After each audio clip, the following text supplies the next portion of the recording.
اعوذ باللہ من الشیطان الرجیم بسم اللہ الرحمن الرحیم۔ حضرت جعفر رضی اللہ تعالیٰ عنہ سے منقول ہے کہ صحت اور روزی کا کافی ہونا اور اللہ پاک کے کلام کا سمجھنا دشمنوں پر فتح اور صالحین کی صحبت مراد ہے۔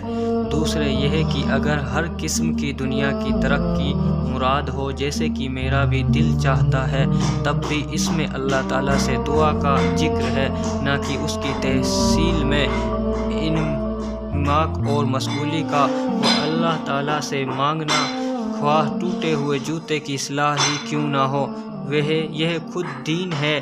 تیسرے یہ ہے کہ دنیا کے حاصل کرنے کو، اس کے کمانے کو کون منع کرتا ہے؟ یقیناً حاصل کیجیے اور بہت شوق سے حاصل کیجیے۔ ہم لوگوں کی ہرگز یہ غرض نہیں ہے کہ خدا نخواستہ آپ دنیا جیسی مغتنم و مقصود اچھی اور غنیمت چیز کو چھوڑیں۔ مقصد یہ ہے کہ جتنی کوشش دنیا کے لیے کرے اس سے زیادہ نہیں تو کم از کم اس کے برابر تو دین کے لیے کرے، اس لیے کہ خود آپ کے قول کے موافق دین اور دنیا دونوں کی تعلیم دی گئی ہے۔ ورنہ میں پوچھتا ہوں کہ جس قرآن پاک میں یہ آیت ارشاد فرمائی ہے، اسی کلام پاک کی وہ آیت بھی تو ہے جو اوپر گزر چکی ہے، اور جو کوئی دنیا کے نفع کی نیت رکھے گا ہم اس کو اسی میں جتنی چاہے جس کو چاہے فی الحال ہی دے دیں گے۔ پھر ٹھہرایا ہے ہم نے اس کے واسطے دوزخ داخل ہوگا اس میں بدحال ہو کر، اور جو شخص آخرت کے ثواب کی نیت رکھے گا اس کے لیے جیسی صحیح کرنا چاہیے ویسی ہی صحیح بھی کرے گا، بشرطے کہ وہ شخص مومن بھی ہو، سو ایسے لوگوں کی یہ صحیح مقبول ہوگی۔ یہ فائدہ اٹھانا ہے دنیا کی زندگی میں، اور اللہ کے پاس ہے اچھا ٹھکانہ ہے، اور اللہ ہی کے پاس ہے اچھا ٹھکانہ، اسی کلام پاک میں ہے۔ کوئی تم میں سے چاہتا تھا دنیا اور تم میں سے چاہتا تھا آخرت، اسی کلام پاک میں ہے۔ کہہ دے کہ فائدہ دنیا کا تھوڑا ہے اور آخرت بہتر ہے، پرہیزگار کو، اسی کلام پاک میں ہے۔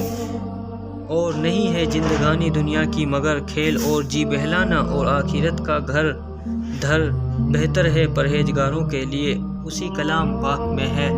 اور چھوڑ دے ان کو جنہوں نے بنا رکھا ہے اپنے دین کو کھیل تماشا، اور دھوکہ دیا ان کو دنیا کی زندگی نے، اسی کلام پاک میں ہے۔ تم چاہتے ہو اسباب دنیا کا اور اللہ کے یہاں چاہیے آخرت، کیا خوش ہو گئے دنیا کی زندگی پر آخرت کو چھوڑ کر؟ سو کچھ نہیں نفع اٹھانا دنیا کی زندگی کا آخرت کے مقابلے میں، مگر بہت تھوڑا۔ جو کوئی چاہے دنیا کی زندگی اور اس کی زینت بھگتا دیں گے ہم ان کو ان کے اعمال دنیا میں، اور ان کو اس میں کچھ نقصان نہیں۔ یہی ہے جن کے واسطے کچھ نہیں آخرت میں آگ کے سوا، اور برباد ہوا جو کچھ کیا تھا یہاں، اور خراب گیا جو کمایا تھا۔ اور موہت ہے دنیا کی زندگی پر، دنیا کی زندگی کچھ نہیں آخرت کے آگے مگر معمولی پونجی، اسی کلام پاک میں ہے۔ سو ان پر غضب ہے اللہ کا، اور ان کو بڑا عجاب ہے یہ، اس لیے کہ انہوں نے پریہ رکھا دنیا کی زندگی کو آخرت پر۔ ان کے علاوہ بہت سی آیات ہیں جن میں دنیا و آخرت کا مقابلہ کیا گیا ہے۔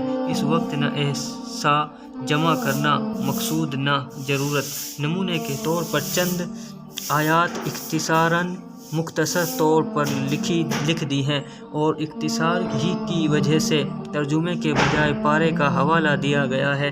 کسی مترجم ترجمے والے قرآن شریف سے ترجمہ آسانی کے لیے دے دیے گئے ہیں۔ مقصود سب کا یہ ہے کہ آخرت کے مقابلے میں جو لوگ دنیا کو ترجیح دیتے ہیں وہ نہایت گھاٹے میں ہیں۔ اگر دونوں کو آپ نہیں سنبھال سکتے تو پھر صرف آخرت ہی قابل ترجیح ہے۔